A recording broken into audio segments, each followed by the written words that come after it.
NT Ramarao గారి గురించి చాలా మందికి చాలా తెలుసు అనుకుంటారు. కోర్స్ తెలిసి ఉండొచ్చు. చాలా పుస్తకాలు వచ్చినాయి, చాలా లిటరేచర్ వచ్చింది, సినిమా రంగానికి సంబంధించి వచ్చింది, పొలిటికల్గా వచ్చింది. కానీ మా ఆలోచన ఏంటంటే ఇంకా ఆయన సిద్ధాంతాలు, ఆయన భావజాలం పూర్తి స్థాయిలో ప్రోపగేట్ అవ్వలేదు, ఇంకా వెళ్ళలేదేమో అనేటువంటి ఒక భావం ఉందండి. దానికి మీరేమంటారు?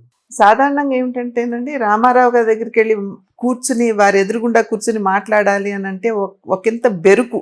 చాలా మంది వ్యక్తపరిచినటువంటి విషయం మనందరికీ తెలుసు. నిజం చెప్పాలంటే ఆయన అంత కటువైనటువంటి మనిషి మాత్రం కాదు. నిజంగా చెప్పాలంటే బయట చాలా గంభీరంగా కనపడినా కూడా వారి మనస్తత్వం అనేది చిన్న పిల్లాడితో సమానం ఏమో అనేది దగ్గర నుండి చూసినటువంటి వారందరూ కూడా, మాలాంటి వారందరూ కూడా మేము విశ్వసించేటువంటి విషయం. కానీ ఆయన గంభీరంగా కనపడేటప్పటికీ అది మాత్రమే కాకుండా ఐ థింక్ వారి క్రమశిక్షణ కావచ్చు, పట్టుదల కావచ్చు, వారి యొక్క నేచర్ యొక్క ప్రభావం కూడా ఉంటుంది కదా మనం వెళ్ళి వారి ముందు కూర్చొని మాట్లాడే సమయంలో. కనుక వారితోటి ప్రతి ఒక్కరూ కూడా మనసు విప్పి మాట్లాడేటువంటి అవకాశం ఉంటుందనేది నేనైతే అనుకోవట్లేదు. అదేవిధంగా నాన్నగారు కూడా ఎప్పటికప్పుడు ఫలానా వ్యక్తి నా దగ్గరికి వచ్చారు, ఈ విషయం మీద వచ్చారు అంటే ఆ విషయం వరకు పరిమితం అయ్యి వెళ్ళేటువంటి వారు. కనుక మీరు ఇందాక చెప్పినట్లుగా సంపూర్ణంగా రామారావు గారిని ఆవిష్కరించడం, అర్థం చేసుకోవటం కొంచెం కష్టమైనటువంటి విషయమే మీరు చెప్పినట్టుగా. ముందుగా అండి, ఫస్ట్ ఎన్టీ రామారావు గారికి సంబంధించి మనందరికీ తెలుసు, ఆయన ఒక ప్రభుత్వోద్యోగిగా ఉండి అవినీతిని సహించలేక సినిమా రంగానికి వెళ్ళారు అనేటువంటిది అందరూ చెప్తారు. దానికి సంబంధించిన విశేషాలు మీకు తెలుసా? మాకు తెలిసినంత వరకు వారు సబ్ రిజిస్ట్రార్గా వారికి ఉద్యోగం వచ్చిందని, వారు ఉద్యోగానికి వెళ్ళి అక్కడ ఉన్నటువంటి పరిస్థితులకి ఇవ్వలేక ఆయన రాజీనామా చేశారని. అయితే అంతకు ముందు ఎల్వి ప్రసాద్ గారు నాన్నగారిని స్టేజ్ ఆర్టిస్ట్గా చూశారండి. ఇన్ఫ్యాక్ట్ ఆయనకి మీసాల నాగమ్మ అని కూడా నాన్నగారికి ఎందుకంటే ఆ క్యారెక్టర్లో ఒక మహిళా వేషం వేస్తున్నటువంటి సందర్భాల్లో కూడా మీసాలు అంటే అప్పట్లో కొంచెం అది ఉండేది కదా, ఫ్యూడలిస్టిక్. సో ఆ మీసాలు తీయటానికి ఇష్టపడక మీసాలతోటే ఆ పాత్ర వేసినటువంటి సందర్భంలో వారికి ఆ పేరు కూడా రావడం జరిగింది.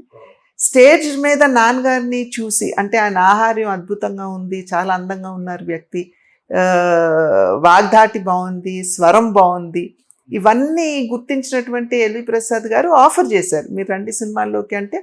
అప్పట్లో ఏమిటంటే సినిమాల్లోకి వెళ్ళి వేషాలు వేయడం అంటే ఒకంత చిన్న చూపు ఉండేది. సో మా నాయనమ్మ గారు వాళ్ళకు కూడా అంతగా ఈ నాన్నగారు సినిమాలోకి వెళ్ళాలని, అక్కడ పని చేయాలని, ఒక యాక్టర్గా పైకి రావాలని ఆ ఆలోచన లేదు. ఎందుకంటే కొంచెం తగ్గించి చూసేవారు కాబట్టి వారిని. ఆ సందర్భంలో వారు సబ్ రిజిస్ట్రార్గా వెళ్ళటం జరిగింది. అయితే అక్కడ ఆ ఆఫీస్లో ఉన్నటువంటి పరిస్థితులకి, మీరు అన్నటువంటి అవినీతి కావచ్చు, లేకపోతే ఆ పరిస్థితులు కావచ్చు ఇవ్వలేక వారు వెంటనే మా నాయనమ్మ గారికి కూడా చెప్పకుండా ఆయన బయలుదేరి చెన్నైకి వెళ్ళడం.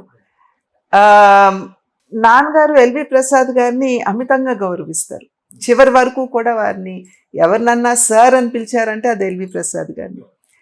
నాన్నగారు మెడ్రాస్కి వెళ్ళినప్పుడు ఎల్వి ప్రసాద్ గారు స్వయంగా స్టేషన్కి వచ్చి వారిని రిసీవ్ చేసుకున్నటువంటి పరిస్థితి. అందుకనే ఒక రకంగా ఆయన సినీ రంగ ప్రస్థానానికి వారే నాంది పలకటం, అందులోనూ తక్కువగా కాకుండా గౌరవంతో వారిని వెళ్ళి అక్కడ రిసీవ్ చేసుకోవటం, ఇవన్నీ నాన్నగారి మనసులో చివరి దాకా ఉన్నటువంటి. ఎల్వి ప్రసాద్ గారి కంటి ఆసుపత్రి పెట్టేటప్పుడు రామారావు గారు సీఎంగా ఉండగా స్థలాన్ని ఇచ్చి దాన్ని ఇనాగ్రేట్ చేసింది కూడా ఎన్టీ రామారావు గారు. ఎందుకంటే అది ఎల్వి ప్రసాద్ గారి మీద వారికి ఉన్నటువంటి విగ్రహాన్ని కూడా పెట్టారు కదా. అవునండి, అది మాత్రమే కాకుండా వారి అమ్మాయిని, ఎల్వి ప్రసాద్ గారి అమ్మాయి ఎవరైతే ఉన్నారో, నాకు ఆడబడుచులు లేరు, నాకు ఇద్దరు ఆడబడుచులు అనేవారు. ఒకరేమో ఎల్వి ప్రసాద్ గారు అమ్మాయి గారు అయితే, రెండోదేమో నాగిరెడ్డి గారు అమ్మాయి గారు. ఎందుకంటే నాగిరెడ్డి గారు ఫస్ట్ విజయ బ్యానర్లో నాన్నగారు ప్రస్థానం ప్రారంభమైంది కాబట్టి అప్పట్లో 150 రూపాయల జీతానికి నాన్నగారు వారికి బాండ్ కూడా రాసి ఇవ్వడం జరిగింది. కనుక వీరిద్దరి ఇంట్లో ఉన్నటువంటి ఆడబడుచుని తన ఆడబడుచులుగా నాన్నగారు అమితంగా గౌరవించేటువంటి వారు. సో ఆ రకమైనటువంటి అనుభవం అనమాట. యాక్చువల్లీ ఎల్వి ప్రసాద్ గారు అంటే అక్కినేని నాగేశ్వరరావు గారికి క్లోజ్ అనుకుంటారు చాలా మంది అనుకుంటారు. ఏదేమైనప్పటికీ నాన్నగారికి వారి పట్ల ఉన్నటువంటి గౌరవం, ఎందుకంటే తనకి అసలు ఆ ఇండస్ట్రీలోకి వచ్చేటువంటి అవకాశం కల్పించింది ఆయన. అండ్ చాలా గౌరవించారు. కాళ్ళ మీద నిలబడేటువంటి ఒక అవకాశం కాకుండా ఒక స్థాయికి ఎదిగేటువంటి అవకాశం కల్పించారు అనేటువంటి ఆ కృతజ్ఞతా భావం ఏదైతే ఉందో అది నాన్నగారికి ఎప్పుడు ఎల్వి ప్రసాద్ గారు నాగిరెడ్డి గారి పట్ల చివరి వరకు కూడా ఉన్నటువంటి మాట వాస్తవం. ఎన్టీ రామారావు గారు సీఎం అయ్యగానే నాగిరెడ్డి గారు వచ్చారు. అవునండి. ఫస్ట్ సీఎంగా ఎగ్జ్యూమ్ చేసినప్పుడు, ఆఫీస్ ఎగ్జ్యూమ్ చేసినప్పుడు చూడాలి అని ఎన్టీ రామారావు గారిని చూడాలని చెప్పి అప్పుడు ఆయన చేతి కర్రతో వచ్చి సెక్రటేరియట్కి వచ్చిన. అవును అవును అవునండి. మంచి చాలా దగ్గర అనుబంధం. ఈ మొన్న మధ్యలో ఇప్పుడు కూడా వారి పిల్లలతోటి మాకున్నటువంటి పరిచయం అలాగే ఉంది, కొనసాగుతుంది. సో బట్ వారిరువురు కూడా నిజంగా వారికి ఎప్పుడు అనేవారు, ఇన్ని కోట్ల మంది ప్రజల హృదయాల్లో నేను నిలబడ్డాను అని అంటే ఆనాడు ఎల్వి ప్రసాద్ గారు నన్ను గుర్తించడం, నాగిరెడ్డి గారు నాకు సహకారం ఇవ్వటం నేను అని చెప్పి అనేక సందర్భాల్లో అనుకునేటువంటి. ఇటీవల కాలంలో విలువలు మారిపోతున్న సమయంలో ఎవరైతే అంటే తొలి రోజుల్లో వాళ్ళకి ఆసరా ఇచ్చారో వాళ్ళని మర్చిపోతున్న రోజుల్లో ఎన్టీ రామారావు గారు లాంటి వాళ్ళు, అటువంటి వాళ్ళు చాలా అరుదుగా ఉంటాం. చాలా అరుదండి. ఎందుకంటే వారు ఏ స్థాయికి ఎదిగినా కూడా మాకు విలువలు నేర్పించడంలో ఎటువంటి అవకాశాన్ని కూడా వారు వదిలేవారు కాదు. సాధారణంగా ఏమిటంటే 3 షిఫ్ట్లు కూడా పనిచేసినటువంటి సందర్భాలు ఉన్నాయి. సో మేము రోజుల కొలది వారిని చూసేవారం కాదు. కానీ అఫ్ కోర్స్ మా అమ్మగారు మాకు ఉండేవారు, ఎప్పుడు she was the binding force అనుకోండి. నాన్నగారు లేరు దగ్గర మాకు అనేటువంటి భావన ఎప్పుడు మా అమ్మగారు మాకు కలిగే అవకాశం ఇవ్వలేదు వారు. అయినా కూడా నాన్నగారు మాతో అప్పట్లో తక్కువ సమయం గడిపినా ఆ కొద్ది సమయంలో కూడా మాకు విలువలు ఏంటి, ఎలా మనం ఉండాలి, మనలో మానవత్వం ఏంటి, ఇటువంటి విషయాల మీద కొంచెం దృష్టి కేంద్రీకరిస్తూ ఒక రకంగా మమ్మల్ని అందరినీ కూడా ఎవరన్నా చూసి క్రమశిక్షణతో ఉన్నారనో లేకపోతే ఏదన్నా మా గురించి ఏమన్నా నాకు మంచి మాటలు చెప్తున్నారనంటే అది ఖచ్చితంగా మా తల్లిదండ్రుల యొక్క పెంపకం అని చెప్పి నేను భావిస్తాను. అంటే చాలామంది హంబుల్ బిగినింగ్ని చెప్పుకోవటానికి ఇటీవల కాలంలో అదేదో నామోషిగా ఫీల్ అవుతున్నారండి. కానీ హంబుల్ బిగినింగ్ సాధారణంగా చేయటం అనేటువంటిది వాళ్ళు చెప్పుకోవటం అనేది ఒక ఔన్నత్యం, అంతే కదండి? అవును, ఖచ్చితంగా. ఆ విషయానికి వస్తే ఎన్టీ రామారావు గారు చాలా సందర్భాల్లో విజయవాడలో ఉన్నప్పుడు కాలేజీ రోజుల్లో నేను పాలు పోసానని కూడా ఆయన చెప్పుకున్నారు కదా. అవును, ఇన్ఫ్యాక్ట్ ఏమన్నా అంటే కొనటానికి ఏదన్నా పని వాళ్ళకో లేకపోతే మాకో ఏమన్నా డబ్బులు ఇచ్చిన తర్వాత మేము అది ఆ వస్తువు కొనుక్కొచ్చిన తర్వాత పైసాతో సహా మా దగ్గర నుండి చిల్లర నాన్నగారు తీసుకునేవారు. అప్పుడు మేము నవ్వేవాళ్ళం అనమాట. నాన్నగారు అంత అవసరమా మీకు అన్నప్పుడు ఆయన చెప్పేవారు, నేను ఏ స్థాయి నుండి వచ్చానో నేను ఇప్పటి వరకు కూడా చివరి వరకు కూడా నేను మర్చిపోను.